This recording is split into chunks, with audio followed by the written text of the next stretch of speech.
Kailan ka pa nadali? Magwa 1 month na ngayon. Magwa 1 month na. Ang ginawa ko kasi, nung pagka may naano, nung dip sa likod ko, nagpailip na agad ako. Naibalik naman niya yung mga naipit na ugat, sabi niya. Paano mo nasabi? Paano niya nasabi? Kasi yung sabi naman niya, kasi medyo umayos yung ano ko eh, yung sakit niya. Tapos kinabukasan, namasada ako. Eh, tapos yung gumawa, ganito na yung postura ko. Isang araw lang pagitan? Ako, bumalik ako sa kanya. Oo. Sabi niya, baka magpaano ka na lang, sabi niya. Magka-albulari mo na lang, baka nakaano ka, sabi niya. Baka nakatama ka ng ano. Tapos, hindi, ganito yan, sir, ganito yan. Yung mga ganit, yung mga manghihilot, sa totoo lang, may kumaga, minsan nakakachamba, minsan nakaka. Eh ako manghihilot din ako, hindi ko kinukontra, Minsan kasi sa mga kilos din natin, hindi, yung iba kasi manghihilot, hindi alam kung paano i-advise yung tao, kung paano makapagpahinga muna. Hindi, nagpahilot ka, bumiyahe ka kagad. Siyempre yung katag, sabihin natin natanggal niya yung pagkaipit o marunong siya. Ikaw rin naman pabaya ka eh. Ang ginawa mo, bumiyahe ka kagad. Dito kasi, meron tayong tinatawag na healing process pa muna. Tignan mo yung katawan mo ngayon, ano yung tsura mo, nakita mo? Nakaganon ka na oh. Nakaganon ka na. Tapos, hindi ka makakatagal na upo niyan ng ano, kailangan isandal mo yan, mangangawit ka dyan. Kailangan. Yung pagbiyahe ko, Master, di ba nag-message ako sa inyo nung may ako na-advice ng ongoing yung therapy ko? Nagtitherapy ka ngayon? Opo. Hindi ako nakausap mo yung admin ko eh. May short ka? Opo. Kaya ko naman yan, pero sana, idol, masakit din kasi yan sa damdamin nyo, sa katawan nyo. Once na nagtitherapy kayo, oo, nandyan lang yung trabaho natin, may trabaho tayo, pero hayaan mo muna makapahinga yung katawan nyo, hindi yung kakaano nyo lang. Kamo, ikaw na mismo nagsabi, naayos ka nung manghihilot. Na ano ka, gumanda pakiramdam mo. Hindi porkit gumanda pakiramdam mo, ay tatagtagin, kumbaga pupwersa mo agad. Kawawa kayong mga hindi nyo nalalaman yung mga kalalabasan, katulad yan. Pag kayo tumagal pa ng konti, mamamanhid na lahat yan. Nakakaramdam ka na ba? O yung paglakad-lakad ko ng dito. Once na naramdaman mo na yung pamamanhid kirot, susunod yan para mawawalan ng lakas na yan. Kumbaga, pipila-pilangtod ka na. Ang worst case scenario niyan, ang pinakamalubhang mangyayari sa'yo, malulumpo kayo. Malulumpo kayo ng maaga. Pero yan, pag na-adjust ko yan, magbilang ka ng 4 to 5 days, unti-unti ka ng dederecho. Tapos, bumalik ka uli rito sa Martes, isang pectus pa. Di ba nagtitherapy ka rin? Kalimutan mo na muna yun, dito ka. Kung pumunta ka sa akin, dito mo muna sundin. Okay? May short ka? Mag-short ka. Papalangan mo ito, mag-iilid ng todo. Ito, kumukul. Hawakan mo ba ito? Hawakan mo yung likod ko. Kung may ganyan, tingnan mo may kanal. Sige, angat mo pa. Di ba? Kung mapapansin mo, may kanal. Ito, tama pa tuloy ito. Pero ito, pag hinawakan mo, buto ka agad. Kailangan yan, may kanal. Kasi ang likod natin pag ganun. Once na bumukol yan, ibig sabihin, sabog-sabog na yung disc mo. Kailangan ito mapa-MRI eh, idol. May x-ray pala ako. Tingin ko nga yung x-ray mo. Ayun dito ba? Lagi pa kami ng nilibis kaya. Kaya nag-message na po nung ano, sinubukan ko.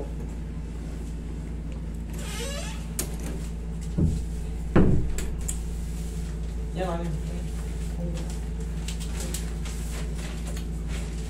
Yan yung nagpatakba ko ng hospital noon. Yan yung sobrang labo naman. Diyos ko naman. Oh, ano makita niyo dyan? Puro puti. Ano, oh? Ba't ito lang binigay sa'yo? Pero binayaran mo ito, di ba? Hindi ka ba nagbayad? Ba't ganito binigay sa'yo? Papel. Sobrang labo, hindi makita ng maayos.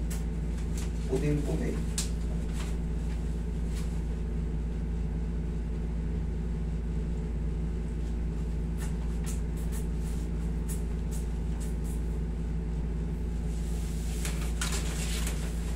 Sobrang linaw.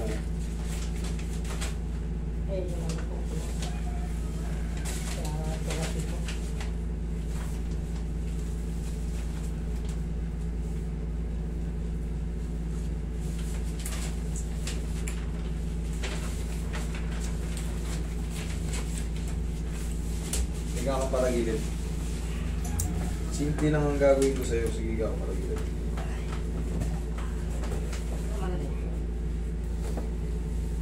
Sa gilid.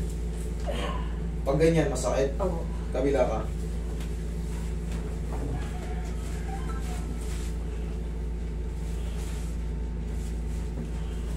Pagkaano ka pa nito, magdudusa ka pa ng halos isang buwan nito.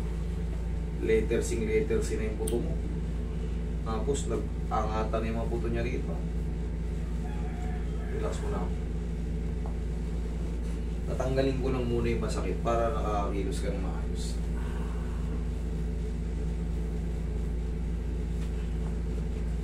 Tiyaya ka. Ah.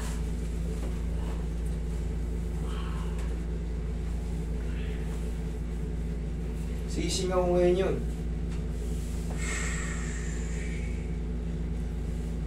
Kumbaga, yung mapaparamdaman mo, unti-unti siyang gumiginawa. Napakasimple lang ng ginawa ko. Pero siyempre, kaya kong estimatein yan. Tingnan mo, kaya mo bang gumanyan nun? Kaya mo bang tumagal ng nakahiga? Ng diretso? Opo. Kung Iyan ko yung komportabilidad matulog ko, linalagay ko ng unan gano'n. o ngayon, walang unan, straight mo yung gato mo.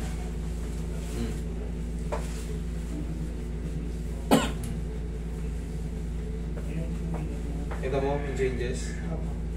Mas maganda, no? Singaw yun. Yung mga nagtunugan doon, alam mo kung ba, alam mo bakit doon ko lang, hindi ko lang binanatan yung sa kabila. Kasi yung katawan mo naka-letters yung pag ganun. Kailangan ko lang palusutin ng... Ngayon, maganda na yan. Tapa ka. Sa mga susunod na linggo, diretso ka na ulit yan.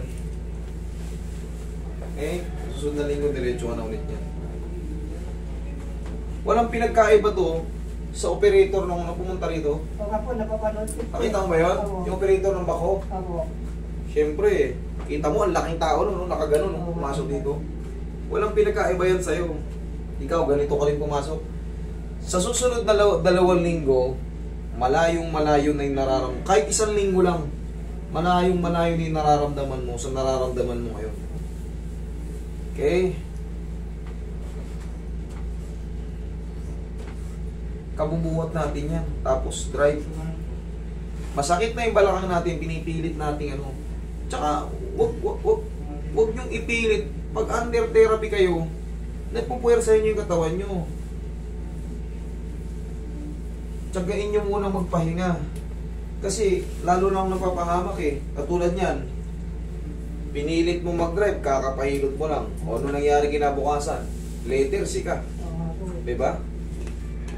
Kawawa kayo mga hindi, walang knowledge sa ano. Kailangan, yung napapanood nyo, may matutunan kayo. Yun ang goal ko, kumbaga matuto kayo sa mga hinaharap na mga hindi kayo magkandalumpo-lumpo sa susunod na panahon.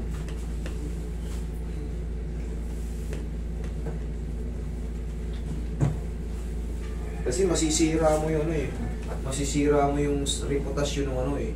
Yung pinagpahilutan mo, pero ikaw rin naman ang may kasalanan. Diba? Pinilit mo ano eh, pinilit mong kaldagin yung... Sa pagdadrive kasi, akala natin nakaupo lang tayo. Pero sa highway, puro lubak. May lubak, tagadag. Tagadag. Tagadag. O, diba?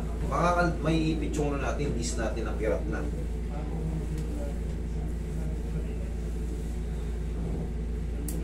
Okay ka lang dyan? Opo. Ang sarap sa pakiramdam, no? Oo nga po eh.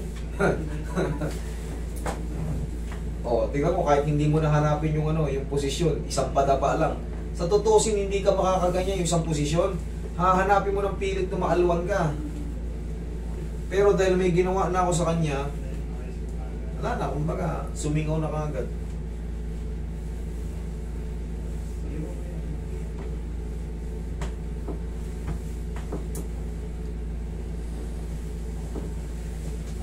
Dalawang linggo, sir. Videohan mo siya after 2 weeks. Kaysa kayo, nakikita mo yung kalagayan niya. Magkasama ba kayo sa bahay? Magkapatid ba kayo? Pero magkaiba kami, di ba? Sige, tihaya ka. Tingnan mo yan after 2 weeks, kapatid mo. Tsaka yung kilos niya, di ba, nakikita mo naman kung paano siya. Mahirap. Mukha niya. Taas niyo. Wala. Lagyan na. Okay, relax na. Inhale. Exhale. Isa pa. Inhale. Lakas mo. Inhale. Exhale. Down.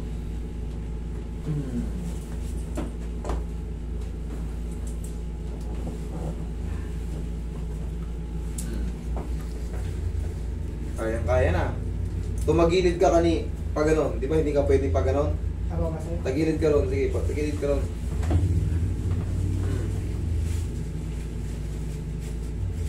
May konti pa po. Yes, thank you. Okay lang yun. Normal lang yun. Yung konti na yan, pag napahinga, hanggang 2 linggo, malayong malayo ka na ron sa yung itsura mo ngayon, kanina. Ako. O, biling ka sa kabila pa ulit.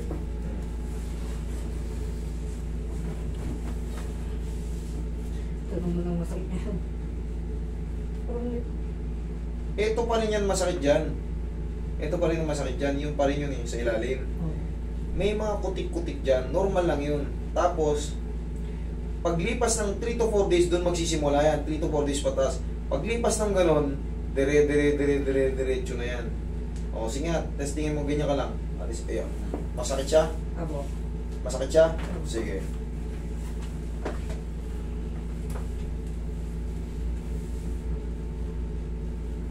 Pag may naiwan, okay lang yun.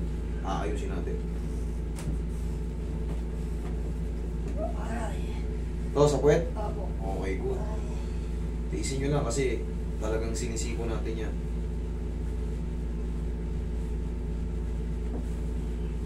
Okay.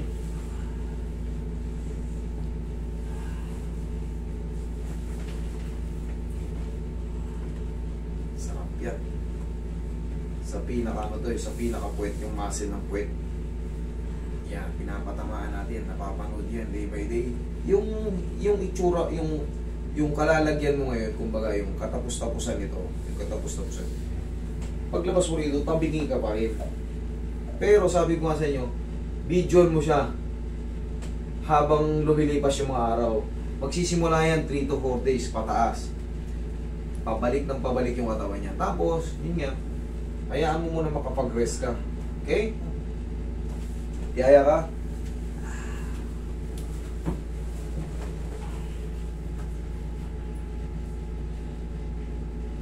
Sakit? Ha? Medyo po. Sa balakang dito? Ito. Sumapit. Balik ka ulit dito. Pag biling mo yan, sumapit. Kung baga kanina wala na yun, di ba? Kaya naman natin tansyahin yan.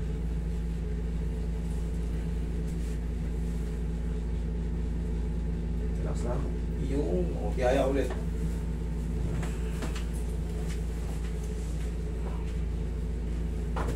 Nabigla yun nung pag-ano mo kanina. Pero kaya natin ano yan, salansanin. Oo, kita mo, goods na naman. Ako. Goods na naman eh. Sumobra lang yung pagbiling niya kanina. Kaya kailangan talaga very careful muna kayo. Pag nagpapa-therapy kayo, kailangan less muna yung kilos. Hayaan nyo muna yung makapahinga yung katawan nyo. Tapos, siyempre, hindi yan parang pinutok na lobo na gumanda parang namin. Pero hindi yan lahat-lahat. Uy, magic. Hindi. Hintayin nyo pa yung mga araw na lilipas kasi yung mga impingement yan. Tapos, palagi mo lang muna haplos-haplosin yung balakang mo, ha? Umili ka ng ganun-ganunin mo lang muna, ha? Tapos, sana yung ano, o sige, upo ka na. Sana yung pang ano, yung pang sa balakang. Ganyan mo sa ano. Ibaba mo ng konti maga. Okay? Ipahinga mo lang yan, tapos may nareseta ba sa iyong gamot? Naubos ko ng loob ngayon. Mag-renew ka lang. Sa tulong ko, sa tulong nila, mas mabilis kung gusto mong pinakamabilis na recovery. Ha? Kasi yan, healing process na yan. Para wala ka na talaga, kung makaramdam ka man ng pain, very little na lang. Para kung mahina ang pain toleration mo, Sa tulong ng adjustment ko, sa tulong ng medicine nila, basta prescribe ng doktor, sundin nyo. I-renew mo lang yun, no? Naubos na, di ba? Kita mo, walang nangyari. Kasi, hindi pa kasi na-adjust. Pero ngayon, na-adjust na sa tulong ko, may mangyayari na yan. Okay? Sige. Thank you, Master. Thank you. Kumbaga, bumili